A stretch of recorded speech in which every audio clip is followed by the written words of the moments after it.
할렐루야, 안녕하세요. 지저스 글로리 교회 담임을 맡고 있고 또 오늘 찬양으로 섬겼던 피러 미니스트리의 대표로 섬기고 있는 김대경이라고 합니다. 인사 올리겠습니다.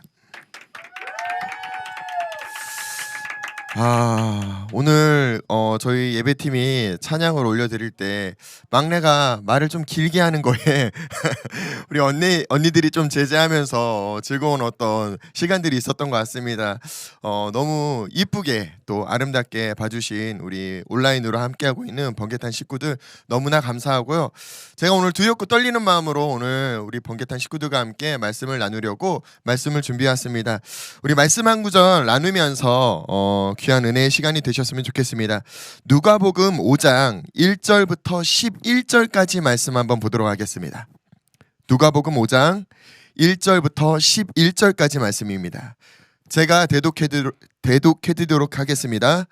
무리가 몰려와서 하나님의 말씀을 들을새 예수는 게네사렛 호숫가에 서서 호숫가에 배 두 척이 있는 것을 보시니 어부들은 배에서 나와서 그물을 씻는지라.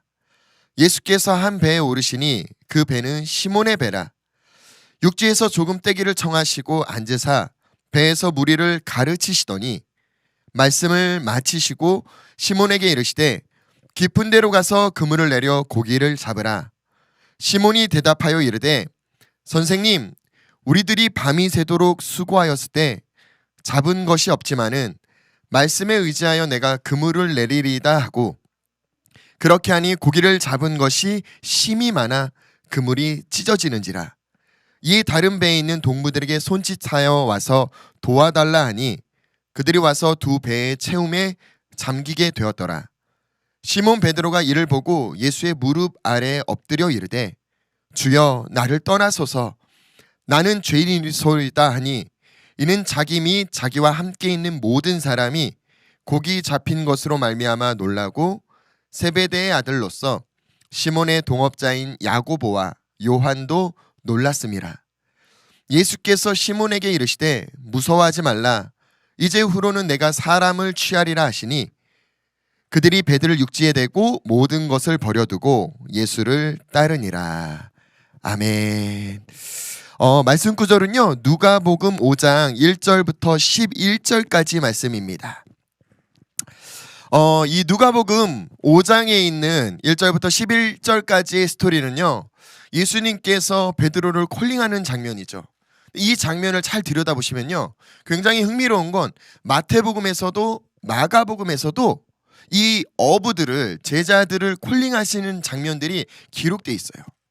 근데 무엇이 흥미롭냐면요, 마태복음과 마가복음에서 어떻게 보면 누가복음은 베드로, 이 시몬을 강조하였지만 4명의 어부를 제자로 콜링하는 장면이 마태복음, 마가복음에선 먼저 제자를 콜링하시고 그들과 함께 전도여행을 이제 하나님 나라의 복음을 선포하시면서 귀신을 쫓아내시고 병을 고치시고 하나님 나라의 소식들을 선포하신 일들을 그 후에 하셨어요. 근데 누가복음 5장에 잘 보시면요, 이 누가복음만큼은 마태복음과 마가복음과 조금 다르게 먼저 예수 그리스도께서 귀신을 쫓아내시고 병을 고쳐내시고 그 다음에 하늘나라의 복음을 선포하시고 그 후에 이 시몬 베드로를 콜링하시는, 그 뒤에 또 어부로 일하고 있었던 제자들을 콜링하시는 장면들이 등장하게 돼요. 시작부터 제가 질문을 드리고 말씀을 나누려고 하는데 어떤 질문이냐면요, 마태복음, 마가복음, 누가복음 이들은 분명히 성령의 감화와 감동으로 인해서 분명히 이 말씀들을 쓰게 되었을 거예요. 근데 이 말씀을 쓸 때 누군가는 먼저 콜링하는 장면을 기록하고 그 다음에 예수님과 함께 귀신을 쫓아내고 병도 고쳐내고 놀라운 표적과 이적들이 나타나는 사건들이 후에 기록되었다면 왜 누가는 먼저 예수님의 표적과 이적들을 먼저 기록하고 그 다음에 제자들을 콜링하는 장면이 후에 기록되었을까요?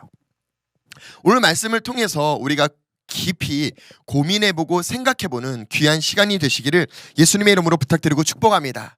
한 가지 더 흥미로운 건요, 다 아실만한 스토리긴 하지만 베드로의 장모의 병을 예수님께서 치유해 주시는 장면이 나오죠.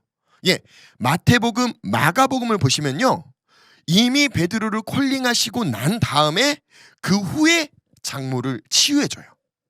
근데 누가복음은요, 유독 희한하게 먼저 장모를 치유하세요. 오늘 우리가 나눴던 이 누가복음 5장에 베드로를 콜링하시잖아요. 4장에 이미 먼저 베드로의 장모의 열병을 치유해 주시는 사건이 먼저 기록되어 있어요. 그렇게 먼저 치유해 주시고 그 다음에 5장에 베드로를 콜링하시는 장면이 나와요. 자, 이제 헷갈리실 거예요. 도대체 어떤 순서가 맞을지, 그 순서에 뭐가 맞다 뭐가 틀리다 그걸 말씀드리려고 이 말씀을 드리는 게 아니라, 이 누가라는 저자가 누가복음을 성령의 감화와 감동으로 기록할 때 분명히 어떤 의도가 있었다라는 거예요. 분명히 예수님의 표적과 이적들이 먼저 나타나고 그 후에 이 제자들을 콜링하는 장면이 왜 후에 기록되었는지 오늘 말씀 한 구절 한 구절을 우리가 나누면서 귀한 은혜의 시간들이 되시기를 예수님의 이름으로 축복합니다. 우리 1절부터 보시면요, 1절에 보면 예수는 어디에 있대요? 게네사렛 호숫가에 있대요. 이스라엘 지역에는 두 개의 호수가 있어요. 우리가 잘 알고 있는 사해바다라고 표현하는 그 사해 호수가 있고요, 또 하나는 오늘 본문에 등장하는 게네사렛 호수라는 곳이 있어요. 근데 이 단어는 우리에게 굉장히 익숙치가 않아요. 우리에게 익숙한 단어는요, 갈릴리 바다, 다 아시죠? 똑같은 그 갈릴리 바다를요, 내가 있는 위치에 따라서 각 지역마다 부르는 호칭이 다르더라고요. 요한복음에는요, 이 갈릴리 바다를 디베랴 호수라라고 불러요. 근데 오늘 우리가 누가복음에는 게네사렛 호수라라고 부르고 있어요. 어찌됐든 이 갈릴리 바다 근처에서 지금 예수님이 사역하고 있는 장면이 성경에 기록되어 있다는 거예요.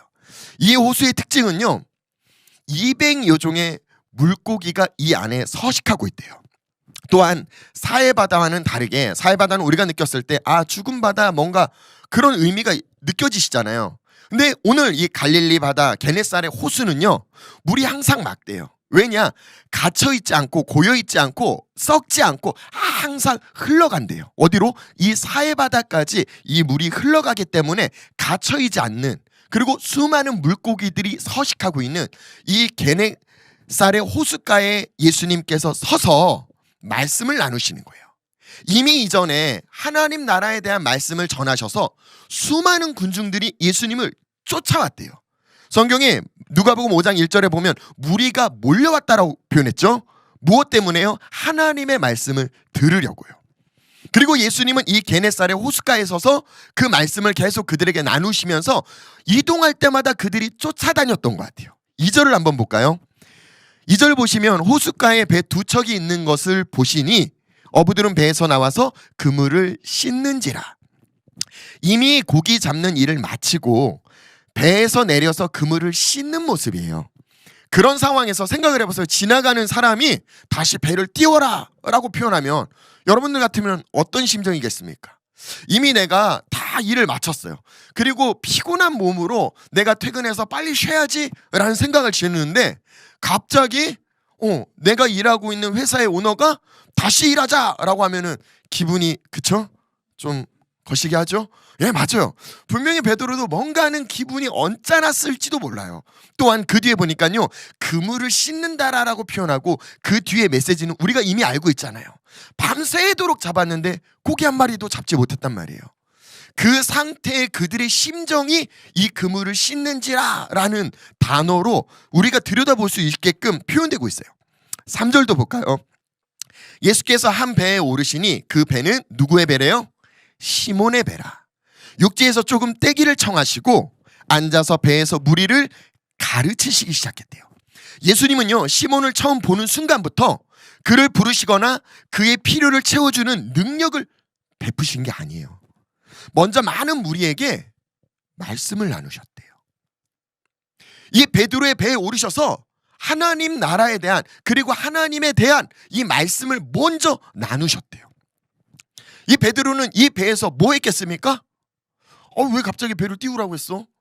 그러면서 왜 무슨 얘기를 계속하고 있을까? 분명히 누가라는 저자는요, 이 5장을 기록하기 전에 4장에 뭐 했다고요? 베드로의 장모의 열병을 치유해 줬다고요. 누구 집에서요? 그 장모가 베드로의 집에 있었거든요. 그러니까 예수님을 지금 누가는 베드로가 이미 만났고 예수님의 표적과 이적과 기적들을 소식들을 다 들었다라는 거예요. 말씀을 이미 알고 있는 상태에서, 그러니까 지나가는 사람이 배 띄우한다고 그냥 배 띄우겠습니까? 수많은 무리들이 쫓아오기도 했고 수많은 무리들이 그의 말씀을 듣고 사모하려는 마음을 베드로도 인지했기 때문에 배 띄우라 명령에 반응하고 그 배에서 예수님의 말씀들을 듣기 시작하더라고요. 자, 4절 보니까요, 말씀을 마치시고 시몬에게 뭐라고 표현해요? 깊은 데로 가서 그물을 내려 고기를 잡으라 라고 표현해요. 이 4절 말씀을요, 직역해서 표현하면 고기를 잡기 위해 깊은 데로 가라 라고 표현하는 거예요. 그리고 너희의 그물을 내리래요. 사람들의 관점으로 볼 때요, 예수님의 직업이 뭔가요? 목수요. 근데 목수가 감히 어부로 잔뼈가 굵은 베드로에게 뭐하라고 지금 명령하는 거예요? 고기 잡으라는 명령을 내리고 있는 거예요. 더군다나 노하우를 지금 설명하고 있어요. 우리가 하나 알고 가야 되는 건 상식적으로 갈릴리 호숫가의 고기들은 밤에 잘 잡힌대요. 왜냐하면 이 누가복음 5장에도 베드로가 지금 언제 고기 잡으러 갔어요? 밤새도록이요. 그리고 또 밤새도록 고기 잡은 거 빼고 이 갈릴리 바다는요, 얕은 여울가에서 고기가 잘 잡힌다고 해요. 그러니까 다시 표현하면요, 예수님이 베드로를 만난 이 오전에는요, 또한 깊은 곳에는요, 고기가 잡힐 확률이 조금 적은 것 같아요. 혹시 있다 할지라도 수많은 물길에, 그리고 고기가 어디 있는지 잘 알고 있는 전문가인 어부인 베드로가 한 마리도 못 잡았다니까요. 그가 날고 뛰는 모든 노하우를 가지고도 한 마리도 잡지 못했는데, 아니 나보다 더 뛰어난 어부가 나에게 고기 이렇게 잡는 거야 라고 얘기를 하면 경청할 것 같아요. 근데 그게 아니라 목수가 와서 지금 어부에게 훈수를 두는 게 여러분들 같으면 어떤 심정이 드시겠습니까? 딱 듣는 순간 불편하게 들리지 않을까요? 자, 5절 보니까요, 근데 베드로는요 불평 없이 예수님의 명령에 순종하더라고요. 5절 제가 읽어드릴게요. 시몬이 대답하여 이르되 선생님, 우리들이 밤이 새도록 수고하였을 때 잡은 것은 없지만은, 그 뒤에 뭐라고 표현해요? 말씀에 의지하여 내가 그물을 내리리이다. 전문 어부로서 고기잡이와 관련된 갈릴리 호수에 대한 사정을 누구보다도 더 잘 알고 있었던 베드로, 전날 밤새도록 그물질을 해봤으나 고기 한 마리도 잡지 못했대요. 또 날이 밝은 아침에 깊은 데로 가서 그물을 내린다라는 것, 그 어부의 입장에선 상식적으로 맞지 않는 요구에 그럼에도 불구하고 예수님의 말씀에 순종하겠다라는 의지가 베드로의 고백 가운데 담겨 있더라고요. 뭐라고요? 말씀을 의지하여 내가 그물을 내리겠대요. 자, 보세요. 그럼에도 불구하고라는 단어는요, 내가 하기 싫은데 시키니까 억지로 하면서 하는 게 아니더라고요. 그 말에 나도 동의하고 나도 같은 마음으로 믿음으로 그 말씀을 의지함으로 자원하는 심정으로 그 말씀을 받드는 게 그럼에도 불구하고 라는 마음을 지니는 거더라고요. 오늘 이 예배에 함께하는 우리 번개탄 식구들, 우리 이 말씀처럼 베드로처럼 말씀에 의지해서 우리의 삶에 이 그물을 내려보시지 않겠습니까? 이 믿음의 반응을 보이시지 않겠습니까? 그렇게 믿음의 반응을 보이심으로, 그 말씀에 의지해서 그물을 내리심으로 베드로와 같은 은혜를 누리시는 우리 번개탄 식구들 되시기를 예수님의 이름으로 축복합니다. 할렐루야. 자, 그 결과가 6절에 나옵니다. 뭐라고 표현합니까? 그렇게 하니 고기를 잡은 것이 얼마나 많대요? 얼마나 많대요? 얼마나 많대요? 아니요, 그냥 심히 안 많은 것 같잖아요. 그러니까 여기 보면요, 진짜 이 단어로 표현되니까 이게 감정이 표현이 안 되는 것 같아요. 심히, 보이십니까? 이걸로도 다 표현이 안 돼요. 왜냐? 그 뒷절 7절을 볼게요. 아니 그물이 찢어질 정도로 심이 많다라는 건 체감이 안 와요. 7절을 보면 좀 체감이 올 것 같아요. 7절 제가 읽어드릴게요. 이에 다른 배에 있는 동무들에게 어떻게 했대요? 손짓을 했대요. 그러니까 가까이 있는 동무들에게는 차라리 말로 했겠죠. 야, 나 좀 도와줘! 라고 외쳤을 텐데, 외치면서 손짓까지 할 정도면 좀 많이 떨어져 있는 사람들, 주변에 있는 사람들을 불렀다라는 거잖아요. 도와달라고 할 정도로. 더군다나 그 또 다른 배가 왔는데 그들이 와서 두 배에 뭐래요? 채웠는데 잠기게 되었대요. 그러니까 우리가 생각하는 건 그물이 찢어질 정도 이 생각을 해요. 아니요. 7절을 보면 명확하게 두 배에 가득 채워진 거래요. 이 결과가 왜 나왔습니까? 한 사람의 순종 때문이에요. 한 사람의 말씀의 반응 때문이에요. 그 말씀을 의지해서 그물을 내렸기 때문이에요. 우리가 2년 이상 이 코로나라는 것 때문에 많은 힘든 시간 그 여정들을 걸어오시지 않았습니까? 심지어 자영업자들은요, 지금 너무나 고통스러운 시간을 가져요. 정부가 바뀌었다라는 거에 뭔가 기대해 볼만, 그럼에도 불구하고 현실은요, 너무나 어렵대요. 이제 식당들은요, 아르바이트생 한 명을 뽑는데도 굉장히 어렵대요. 시간당 10,000원을 줘도 대부분 아르바이트생들이 오질 않는데요. 왜냐? 요즘 우리가 이 코로나 때문에 발달된 문화가 있죠? 배달 문화예요. 그러니까 핸드폰으로 딱 하면은 우리 집 앞에 음식을 갖다 줘요. 그러니까 많은 사람들이 이 배달 문화가 너무 익숙하다 보니까 또 어떤 사람들이 많아졌어요? 배달하는 사람들이요. 그러니까 청년들이, 많은 일하는 사람들이 이제 주인의 어떤 그 사장님의 어떤 불합리한 어떤 대우를 받아가면서 힘들게 일한다기보다는 나의 시간도 내가 활용할 수 있고 내 마음대로 내가 주관할 수 있는, 그럼에도 돈을 많이 벌 수 있다라고 여기는 이 배달업으로 많이 옮겨갔대요. 근데 놀라운 건요, 저도 오랫동안 사업을 했거든요. 오랫동안 식당 사업을 했던 것 같아요. 프랜차이즈업 사업도 해봤고. 근데 지금 제가 제 동생들이 하고 있는 사업에서 흐름이 이렇게 전환되고 있더라고요. 어떤 흐름이냐면요, 분명히 배달 음식이 훨씬 더 활발했거든요. 분명히 도시락이 더 활발했거든요. 근데 이번 주에 규제가 풀리고 나서 갑자기 현장 인원들이 늘어나기 시작하더라고요. 우리들은 어떤 마음을 지니세요? 현장을 찾아가잖아요. 그러니까 이 규제가 풀려서 각 식당들마다 이제 레디 하고 뭔가 돈 벌어야지라는 생각을 지녔는데, 그동안 어려운 시간 다 직원들 자르고 나 혼자 간신히 버텨서 이제 일하려고 사람을 구하니까 구할 수가 없는 거예요. 자, 보세요. 이전에 그 어떤 소득이 없었다니까요. 베드로도 소득이 없었어요. 밤새도록 노력해도 아무 소득이 없었어요. 근데 그 베드로 말씀을 의지해서 그물을 내리는 순간 어떤 일이 벌어집니까? 자기 혼자 채워지는 게 아니에요. 주변의 사람들을 부르고 또 부르고 또 부르고 그들과 함께 넘쳐나는 은혜가 채워지더라고요. 언제요? 말씀을 의지했을 때요. 말씀을 의지하고 과감히 그물을 내렸을 때요. 제가 믿음으로 취하기로는 이제 우리가 부활절을 지나지 않았습니까? 그러면서 우리 정부에서 이제 규제가 풀렸어요. 이제 새로운 시즌이 왔다라고 우리가 믿음으로 취했으면 좋겠어요. 그러면서 동시에 이 시즌에 내가 열심히 한다, 베드로와 같은 잘못을 반복하는 게 아니라, 베드로가 예수님의 말씀에 먼저 경청하더라고요.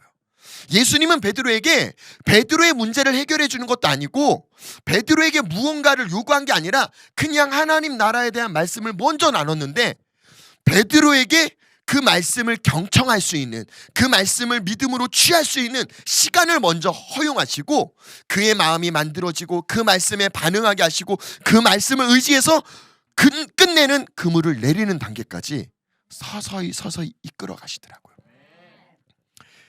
코로나 2년 동안 우리 번개탕과 함께했던 번개탕 가족들, 수많은 예배, 수많은 말씀들을 묵상하고 듣고 기도하시지 않았습니까?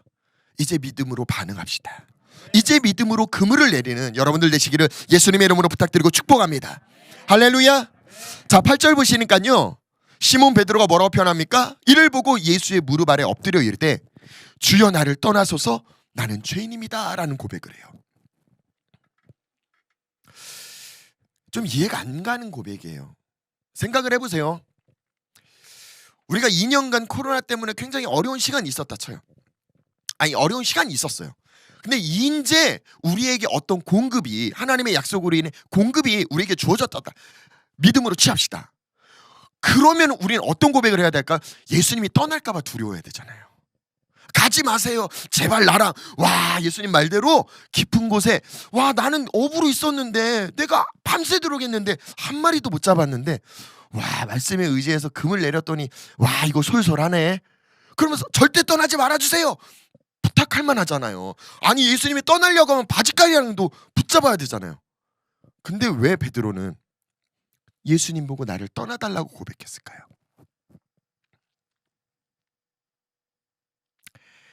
하나님이 우리에게 주시는 축복에 우리가 집중하시면요, 그거에 만족할 수 있을지도 몰라요. 베드로는 베드로의 장모의 열병이 치유됐다니까요. 그리고 베드로가 고민했던 문제가 해결됐다니까요. 근데 베드로는요, 말씀을 의지해서 그물을 내렸을 때 그 정도에 만족하지 않더라고요. 그 이상 하나님이 누군지를 알아보기 시작하는 거예요. 예수님이 누군지를 알아보기 시작한다고요. 이전에는요, 선생님, 내가 말씀을 의지해서, 예수님에 대한 호칭이 뭐예요? 선생님이었어요. 근데 지금은요, 주여! 예수님이 누군지를 알아보기 시작해요. 그리고 그 위험에, 그 영광에 두려워 떨기 시작하더라고요. 그 뒤에 보니까요, 9절에 보니까 고기 잡힌 것으로 말미암아 자기와 자기 함께 있는 모든 사람들이 놀랐다라고 표현하는데, 그들이 놀라는 감정을 예수님은 이렇게 표현하시더라고요. 10절에 보시니까요, 무서워하지 말래요. 이 제자들의 놀라는 반응은 예수님이 보실 때 그들이 두려워하고 있고 무서워하고 있다라는 걸 알고 계셨던 것 같아요. 그리고 예수님이 뭐라고 표현합니까? 이제 후로는 내가 사람을 취하리라. 하나님의 목적은요, 우리의 문제를 해결해 주는 거 이상인 것 같아요. 나의 어려운 무언가를 해결해 주는 거 이상으로 하나님은 우리가 깨닫기를 원하시는 것 같아요. 무엇일까요? 하나님은 잃어버렸던 자신의 자녀들을 찾기를 원하시더라고요. 베드로에게도요, 말씀하시고 그에게 이해시키시고, 그리고 베드로가 그 말씀을 의지해 반응하게 하시면서 마침내 어떻게 합니까? 이제는 그냥 물고기를 건져내는 어부에 그치지 않고, 직업이 바뀌지 않아요. 우리가 잘못 생각하면요, 콜링을 받으면 내 직업을 버리고 난 다음에 예수님을 쫓아야 될 것 같아요. 베드로를 보니까요, 어부가 똑같아요. 직업이 똑같이 있더라고요. 단지 물고기를 잡는 게 아니라 이제 하나님의 뜻을 낚아채는 그런 어부가 되게 하나님이 바꿔내시더라고요. 믿음의 성장이 주어지더라고요. 이제 바라보는 관점이 달라지기 시작하더라고요. 우리가 바라는 마음을 조금 더 수정해 보시면 어떻겠습니까? 예, 맞아요. 너무 어렵기 때문에 이 문제의 해결이 나한테 우선순위일 수 있어요. 근데 기억하십시오. 이 문제에 집중하다 보면 하나님의 말씀이 들리지가 않아요. 그 말씀에 믿음으로 반응이 안 돼요. 하지만 그 말씀을 듣기 시작하고, 내 귀가 열리기 시작하고, 내 마음이 열리기 시작하고, 그 말씀을 의지해서 내가 그물을 내리는 순간 말도 안 되는 표적과 이적들을, 하나님의 은혜와 공급을 우리는 맛볼 수가 있다라는 거예요. 거기가 끝이 아니에요. 그걸 빗대어서 이제 하나님이 누군지 우리의 시선이 하나님에게 옮겨지게끔 하나님은 우리에게 계속 끊임없는 은혜를 부어주고 있다는 걸 믿음으로 취하시기를 예수님의 이름으로 축복합니다. 마지막 한 가지만 더 나누고 말씀을 마치도록 하겠습니다. 10절에 보면요, 세베대의 아들로서 시몬의 동업자인 야고보와 요한도 놀랐다라고 표현하죠. 그러니까 베드로 배 말고 또 한 배는 야고보와 요한의 배였던 것 같아요. 마태복음과 마가복음을 보면요, 분명히 베드로와 안드레 먼저 어부를 콜링하시고 그 다음에 야고보와 요한 또 어부를 콜링하시는 장면이 성경에 기록되어 있거든요. 분명히 여기서도 그들을 뭐라고 지칭합니까? 동업자. 세상에서는요, 동업하지 말래요. 아무리 믿음의 사람이랑도 동업하지 말래요. 근데 여기서 표현하는 동업자는요, 우리가 생각하는 그런 동업자가 아니더라고요. 원어로 표현하면요, 코이노노이라고, 원래 어떤 말에서 파생됐느냐, 우리가 잘 알고 있는 코이노니아라는 말에서 파생되었어요. 이 말의 뜻이 무엇입니까? 교제예요. 단순한 동업자가 아니라 생사고락을 같이 하는 아주 밀접한, 마치 바울이 말한 계시 중에 우리는 예수 그리스도의 몸이야, 그 하나됨이요. 그 하나된 지체로 베드로 말고도 야고보, 요한이, 생각을 해보세요. 놀라운 걸 경험하고 그 말씀을 의지해서 그물을 내린 건 베드로예요. 근데 이 베드로의 반응 때문에요, 예수를 쫓는 건 베드로만 쫓는 게 아니라 11절에 뭐라고 표현해요? 그들이 배들을 육지에 대고 모든 걸 버려뒀대요. 모든 걸요. 이걸 쉽게 여기지 마세요. 직업이 어부예요. 물고기를 잡지 않으면요, 가족이 없다면, 나 혼자라면, 근데 베드로에겐 이미 장모가 있어요? 그럼 결혼을 했어요. 분명히 누군가가 가정이 있다라는 거예요. 가정이 있는 사람이 내 감정, 내가 원하는 건 마음대로 할 수 있을까요? 아니요. 쉽지가 않아요. 그러니까 선택은 곧 우리 가족의 선택이 돼버리는 거예요. 근데 내가 있었던 직업을 하루아침에 버린다, 그게 쉬울까요? 절대 쉽지 않다니까요. 근데 베드로는 실제적으로 주여 하면서 예수님이 누군지를 알아봤잖아요. 야고보, 요한은요, 그냥 옆에 배에서 봤을 뿐이잖아요. 근데 베드로와 똑같은 말씀에 의지하고 똑같이 반응하고 똑같이 은혜를 경험하고 똑같이 예수를 쫓는 일들이 펼쳐지더라고요. 우리 번개탄 가족을 통해서 이 시즌 우리가 말씀에 의지해서 그물을 내릴 때 하나님의 놀라운 공급과 하나님의 놀라운 은혜를 우리가 경험하면서 우리가 손짓했으면 좋겠어요. 주변의 수많은 사람들에게 우리 같이 이 번개탄 TV를 통해 은혜 받자, 우리 같이 이 말씀에 의지하자, 우리 같이 더 나아가자, 더 주님 앞에 나아가자, 그 하나님의 공급을 같이 누리고 그 하나님 앞에 나 혼자 가는 게 아니라 두세 사람이 더 연합해서 그 주 앞에 우리가 바로 서는 우리 모두가 되기를 예수님의 이름으로 부탁드리고 축복합니다. 우리 잠시 기도하고 모든 말씀을 마치도록 하겠습니다. 하나님 감사합니다. 우리가 누가복음 5장에 등장하는 시몬, 베드로의 스토리를 통해서 하나님 말씀을 듣길 원합니다. 그리고 그 말씀이 믿어지길 원합니다. 그리고 그 말씀을 의지해서 믿음으로 반응하는 베드로처럼 우리도 반응하는 자가 될 수 있도록 역사하여 주시옵소서. 이 시즌 그 말씀에 의지하여 반응하는 자들이 일어날 수 있도록 하나님 역사하여 주시옵소서. 그 한 사람의 반응과 그 한 사람의 순종이 나 혼자 사는 것이 아니라 내 주변의 수많은 사람들에게 손짓하면서 그들에게도 은혜를 흘려보내고 그들 또한 예수를 바라보며 예수를 쫓는 그 은혜의 자리로 우리를 초청하시고 이끌어 주시옵소서. 오늘 귀한 시간 허락하셔서 찬양과 또 말씀을 통해서 하나님을 알아가게끔 더 우리를 이끄심에 감사합니다. 매일매일 우리를 더 이끄시고 인도하여 주시옵소서. 오늘도 우리에게 은혜 허락하신 주님께 모든 영광을 올려드리며 살아계신 예수님의 이름으로 기도하옵나이다. 아멘. 아멘. 감사합니다. 목사님 마이크 잡으시고 네. 잡아주시고요. 여러분들 김대영 목사님과 함께 오늘 대전에서 오셨잖아요, 목사님. 네, 목사님. 지금 우리가 필요합 사역을 다 알고는 있는데 어떤 사역인지 조금 알려주시면 조금만 더 구체적으로. 저희 지역이 대전이다 보니까요. 네네. 대전 중부권에서 원래는 이제 목요 예배 찬양, 목요 찬양을 시작으로 했거든요. 네, 이 팀을 만들 때 하나님 저한테 주셨던 마음은 다윗의 장막을 재현시키라라는 마음을 주시더라고요. 네네네. 근데 이건 처음에 저는 그냥 있는 그대로 뭔가 더 전문적으로 더 좋은, 더 멋있는 찬양을 하자라는 걸로 해석을 했던 것 같아요. 근데 말씀을 더 깊이 묵상할 때마다 하나님이 저에게 주셨던 마음은 그냥 그 퍼포먼스적인 찬양에 집중한다기보다는 하나님이 그 잃어버렸던 한 영혼을 주께로 이끄는 문화 사역자, 그 통로가 됐으면 좋겠다라는 마음을 많이 주시더라고요. 그래서 저희 예배 가운데 그 하나님의 은혜가 그리고 하나님의 회복이 계속 부어져서 채워지는 그 필럽이라는 가득 채워지는 은혜가 수많은 성도들에게 있기를, 그래서 주님 앞에 바로 서기를, 그 통로로 저희가 쓰임 받기를 원하는 마음으로 원래 지저스 글로리 교회가 다시 세워지고 만들어지고 공간이 정말 엄청 예쁘잖아요. 그리고 정말 감사합니다. 문화 공연하기에 저희의 꿈과 비전이 지저스 글로리 교회가 서울 왔으면 좋겠다.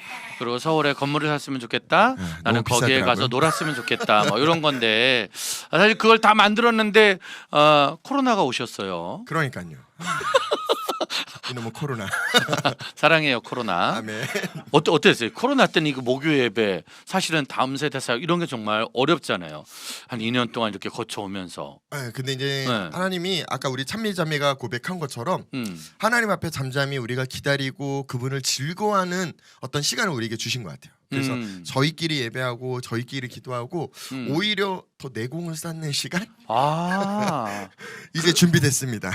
그래서 그동안에 결혼하신 거군요. 저희끼리 만나서 결혼하고 저희끼리 모여서 놀다가 결혼하고 그렇죠. 뭐 계속 자기들끼리 결혼하고 박찬미자매도 다음 달에 결혼하고 맞아요. 우리 찬미자매 다음 달에 그러니까 결혼합니다. 자기끼리 모여서 결혼하고 이제 결혼 다 했으니까 함께하는 시간이 더 많아져야 되지 않을까. 아멘. 이젠 정말 코로나가 조금씩 나아지잖아요. 사실은 목요 찬양 또 이런 연합 찬양하면 대전이 거의 성지처럼 소문나 있었잖아요. 그건 예전 얘기고요. 그렇죠. 지금은 뭐 이제 다시 시작을 해야 팔자들이 돼. 대전 잘 안 올려 가시는 것 같은데 아니 오지라고. 왜냐면 안 불러줘서 안 가는 걸 알고 있어. 불러주면 다 가던데 보니까. 안 불러주니까 안 가는 것 같던데. 정말요? 응. 그건 다음번에 오시기로 약속을. 나는 계속 갔는데 그동안 나는 갈 데가 없어가지고 계속 거기만 갔었는데 그동안 우리끼리 뭘 이걸 거나 우리는 그냥 가족끼리 가는 건데 앞으로의 대전에 그 다시 한번 예배 사역과 문화 사역에서 기도해 달라고 진짜 한번 방송 보시는 분들에게 좀 간절하게 그리고 대전에 있는 우리 다음 세대 사역자들과 다음 세대 우리 한번 시작해 보자고 한마디 도전해 주시죠. 저희가 우리 많은 대전에 있는 예배를 갈망하는 사람들과 금요일 저녁 8시에 저희가 같이 찬양하면서 예배하는 시간들을 준비는 돼 있어요. 하지만 오픈이 어떤 거죠? 여러분들 코로나 끝날 지 얼마 안 돼서 목사님이 코로나 난 지가 일주일밖에 안 돼서 네네. 제가 나은 지 얼마 안 돼서 이제 5월 달부터 저희도 이제 많이 오픈하면서 많은 사람들과 함께 예배하려고 생각을 하고 있습니다. 그러니까 우리 대전 지역에 있는 많은 예배를 사모하는 분들 오셔서 함께 예배 나눴으면 좋겠습니다. 또한 중보로 기도해 주시면서 저희가 계속 끊임없이 하나님을 갈망하고 하나님의 삶이 나타나는 예배자들이 될 수 있도록 중보해 주시면 너무나 감사하겠습니다. 네, 감사합니다. 그리고 이제 마지막으로 하나만 더 우리 원래 필업팀은 캠프 사역을 좀 많이 했었잖아요. 그죠? 그죠? 캠프도 다 멈춰서. 우리끼리 모여서 결혼하고 캠프는 안 모이고 우리만 계속 모이고 근데 이제 이번 여름부터 이제 다시 움직이는 걸 알고 있어요. 그럼 어떻게 이제 이번 여름부터도 이제 다시 그럼 순회 사역과 이런 사역들은 진행이 되는 건가요? 전화가 아직 안 왔으니까. 이제는 여러분들 그러니까 만약에 전화가 오면 이제 가실 수 있는 거죠. 그럼 이제 전화를 주시면은 이제 같이 가서 함께하는 사역들 네. 진행이 될 것 같습니다. 그래서 이번 여름부터 좀 기대하고 있고요. 여러분들 더 많이 기대해 주시고 특별히 대전에 가면 지저스 글로리 교회 피러 미니스트리와 함께하는 예배 잊지 말고 기억해 주시길 바라겠습니다. 목사님 대전에서 여기 오는 게 조금 힘드셨지만 다음에 또 오시는 건가요? 그럼요. 불러주시면 언제든. 그렇죠. 말만 조금 힘들어하는 것 같아요. 이상하게 흔들리네 오늘. 4시간 걸렸어. 오늘 차가 너무 많이 막혀서 4시간이 걸려서 저녁도 못 먹고 왔습니다. 그래도 와서 너무 좋은 것 같아요. 여기 와서 보니까 지금 어때요? 너무 흥분되고 너무 좋고 이럴 네. 거면 좀 빨리 올 걸. 그렇죠. 그래서 더 많이 할 걸. 그래 다음번에 좀 더 일찍 와서 아예 그냥 대낮부터 아예 그냥 딱 오후 타임을 그러니까요. 쭉 한번 같이 가는 거로. 제가 오늘 찬양을 못한 게 좀 아쉽긴 한데 다음번에 여러분들 죄송합니다. 다음번엔 목사님과 찬양과 더 많은 토크 말씀 다 기대하도록 하겠습니다. 자 오늘 너무 고생하셨고 감사합니다. 우리 감사합니다. 필업팀에게 박수.